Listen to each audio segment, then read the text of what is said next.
आपण. राम राम मंडळी, नमस्कार. आज आम्ही चाललो आहोत गणपतीचं दर्शन करायला. आम्ही गेलो आधी माझ्या शाळेची एक मैत्रीण आहे तिच्याकडे, तिथे आम्ही दर्शन केले. मस्त चहा नाश्ता केला. मग तिथेच बच्चा आणि चकुलीने मस्ती केली तिच्या फ्रेंडसोबत.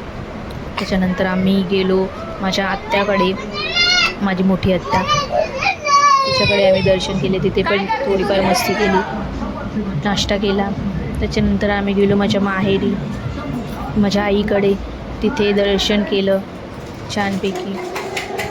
तिथे आरती केली आणि जे पप्पा तिथे लाजत आहेत, ते व्हिडिओमध्ये नेहमीच असे लाजत असतात व्हिडिओ काढताना. थोड्या वेळाने भाऊ आला, मग आम्ही आरती केली. असा आमचा आजचा दिवस संपन्न झाला. आणि फेऱ्यातले पण गणपती आम्ही पाहिले. तुम्ही पण तुमच्या नातेवाईकांकडे दर्शन करून आलात का? नसाल गेलात तर जाऊन या. बोला गणपती बाप्पा मोरया, मंगलमूर्ती मोरया, उंदीर मामा की जय. Bye bye.